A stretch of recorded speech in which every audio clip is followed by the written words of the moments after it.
Meus amigos, olha só, isso aqui é inacreditável. O Procurador-Geral da República, o senhor Paulo Gonet, indicado do Lula para o cargo, ele simplesmente se posicionou contra a prisão de Daniel Vorcaro. E o motivo é simplesmente estarrecedor. Na verdade, para mim, isso aqui é uma tentativa escancarada de ajudar o amigão, de ajudar a turminha que está do outro lado. Porque se o Vorcaro cair, se o Vorcaro for preso, o que acontece? Ele vai ficar chateado porque não protegeram ele e vai abrir o bico, vai fazer uma delação premiada, vai entregar todo mundo. Esse é meu entendimento, eu não sei o de vocês, eu não sei também o que se passa na cabeça de certas pessoas lá no Olimpo, mas a realidade é essa, o Vorcaro preso e agora está, graças ao ministro André Mendonça, ele vai entregar a turma, a delação é questão de tempo. Mas olha só o que o senhor Paulo Gonet fez.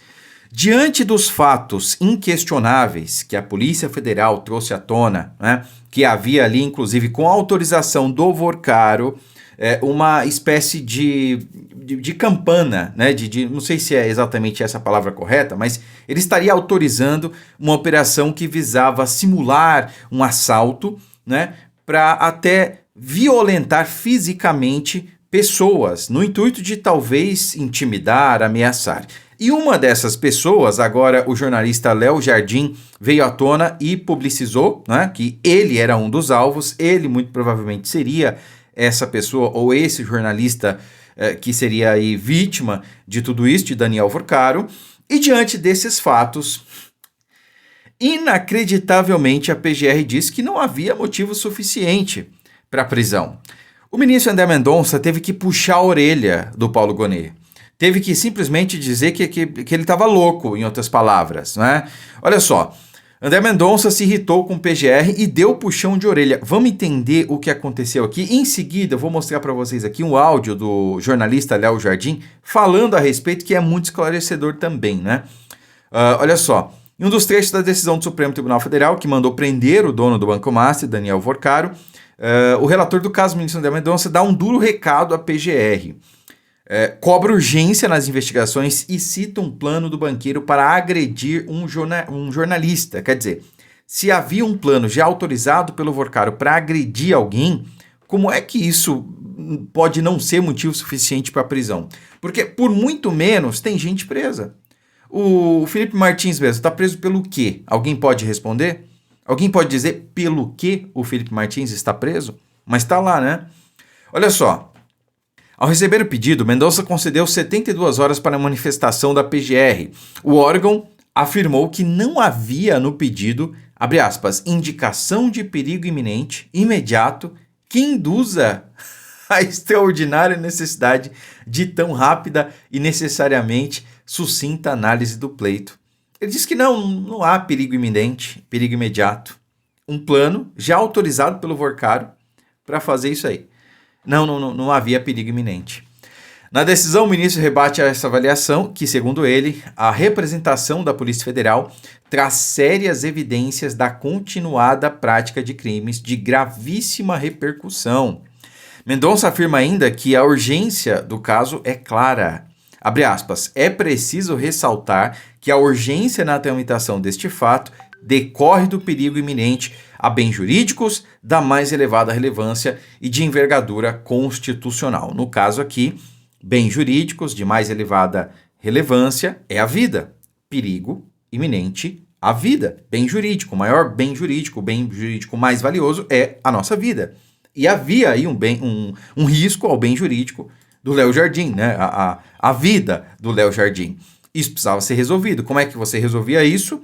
Diante de perigo iminente, você prende aquele que autorizou a ação, aquele que estava por trás de tudo isso. E como eu disse, você planejar um crime, você imaginar não é crime, você planejar já é outra história.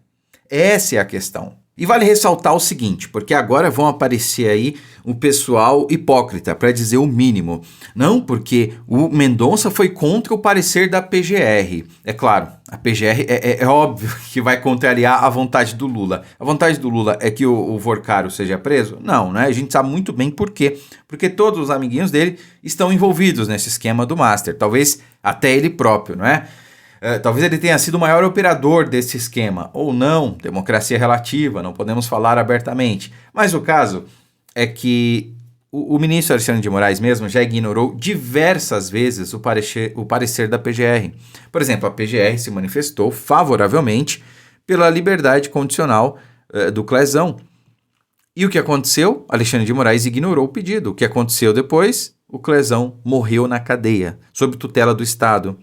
E para citar, assim, talvez o mais impactante, mas existem vários outros exemplos que foram sumariamente ignorados pelo ministro Alexandre de Moraes.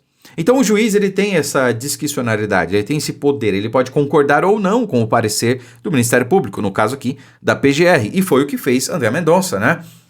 Sabe-se lá de onde o Gonê enxergou que não havia risco nenhum, né? No Vorcaro tá solto, não há risco nenhum, tá tudo certo. Tinha um plano, o cara tinha autorizado a ação contra o Léo Jardim, sabe-se lá mais quem, né? E para ele isso não era risco. Agora vamos acompanhar aqui o próprio Léo Jardim falando a respeito, porque foi ele que trouxe à tona esse caso aí, não, eu era um dos alvos, né? Prestem bem atenção, temos aqui só o áudio, mas dá para entender muito bem como se passou todo esse processo, né? Olha só. Pois é, Milton, essa decisão do ministro André Mendonça de mandar prender o Daniel Vorcaro nessa quarta-feira é resultado de trocas de mensagens encontradas no celular do ex-banqueiro. Foi um pedido feito pela PF de prisão preventiva dele, Vorcaro, do cunhado dele, Fabiano Zettel, e de dois funcionários que trabalhavam para o Daniel Vorcaro. Um policial civil aposentado e um outro personagem que também fazia serviços, e posso dizer, sem exagerar, serviços sujos para o Vorcaro. A Polícia Federal, no celular do Vorcaro, Milton, ela descobriu que ela teve acesso a um grupo de WhatsApp que o Vorcaro integrava, chamado A Turma, em que nesse grupo foram planejadas algumas ações violentas contra pessoas que ele considerava adversários. E, embora, Milton, eu sempre tenha certeza que jornalista não é notícia, nesse caso eu sou obrigado a ser notícia e revelar aqui que na troca de mensagens do Vorcaro, nesse grupo batizado A Turma, ele me incluiu, ele planejou e autorizou uma ação contra mim, que seria a seguinte: a ideia era simular... Planejou e autorizou. Lembram que eu falei para vocês? Imaginar não é golpe, não é crime. Planejar já é outra história, porque você está planejando, você está tomando ações, ele premeditou isso aí, já é outra história, Um assalto, primeiro me vigiar. Bom, vamos voltar. Ele, na troca de mensagens, primeiro o Vorcaro cita uma nota que eu publiquei na minha coluna de domingo no Globo e diz que eu publico muitas coisas sobre ele. E partem para dizer que tem que fazer alguma coisa. Então, a ideia explicitada ali nessa troca de mensagens era simular, primeiro me monitorar, me seguir, descobrir coisas ruins contra mim e tal. Em segundo lugar, simular um assalto e, segundo o próprio Vorcaro, quebrar meus dentes. Isso foi planejado e dado ok pelo Vorcaro para que fosse seguido. Bom, felizmente, como você, Milton, você, Cássio, os ouvintes, todo mundo que me conhece sabe, isso não chegou a acontecer. Não sei se porque ele foi preso antes, eu não sei. O fato é que isso constava. No fundo, o que dá para dizer é que o Vorcaro, em relação a algumas pessoas que ele considerava adversário, ele tinha uma espécie de milícia própria e que ele agia, se é que não agiu em outros casos que a gente não sabe ainda. Enfim, Milton, tem também no mandado de prisão relações espúrias, complicadas, entre o Daniel Vorcaro e um ex-diretor do BC, do Banco Central, Paulo Sérgio Souza, que em janeiro foi afastado pelo presidente do banco, Gabriel Galípolo, do banco, para ser investigado. E também um outro alto funcionário do Banco Central, Bellini, o sobrenome fugiu agora, que também foi afastado em janeiro do Banco Central, e os dois estão sob investigação do Banco Central. Eles também constam nessa ordem de prisão. Eles não constam da ordem de prisão, eles constam do mandado hoje, e tudo ali está explicitado, essas relações dele absolutamente inapropriadas com o Vorcaro, Milton. Bom, e agora a gente pode imaginar que a partir da descoberta de tantos fatos graves, como esse aí, uma potencial agressão que seria cometida contra jornalistas, até você trazendo aqui o seu testemunho em relação ao que apareceu sobre o seu nome nessas trocas de mensagens, a situação do Vorcaro fica muito complicada, o que poderia levar a uma delação premiada. Já havia algum tipo de negociação nesse sentido antes, Lauro?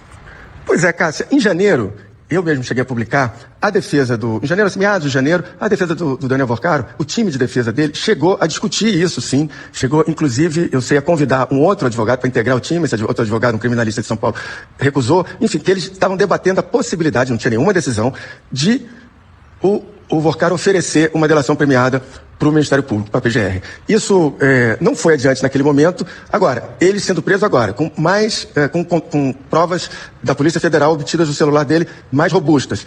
Pode ser que agora isso mude a situação dele, portanto, a defesa dele, tem que repensar isso. E aí, se ele for fazer uma delação, Milton e Cássia podem saber que é uma delação para, não sei se derrubar, mas pelo menos balançar meia república. Eu acho que vai derrubar literalmente a república, né? Porque hoje a república é formada aí por um sistema, uma casta inatingível e que detém os meios de poder e os meios de ação, né?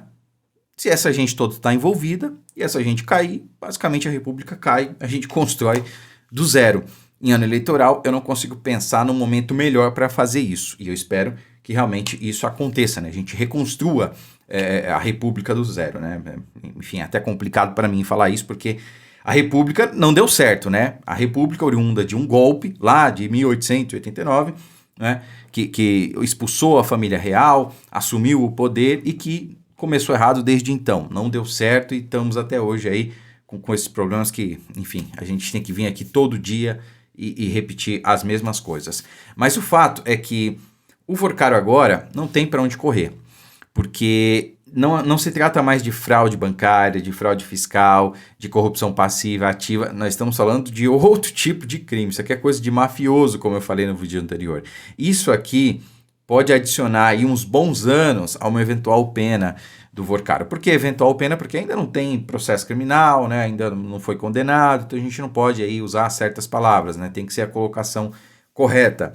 Mas está aí a PGR discordando que o Forcaro não é um sujeito perigoso, que ele não deveria, né, ter o seu pedido de prisão aceito. Não, deixa ele solto. Bom, acho que muita gente vai ter que se explicar num futuro próximo, inclusive o senhor Paulo Gonet, que teve a cara de pau de negar ou de ir contra aí um pedido de prisão contra o Forcaro. Curta, comente, compartilhe o vídeo, fiquem com Deus e até a próxima.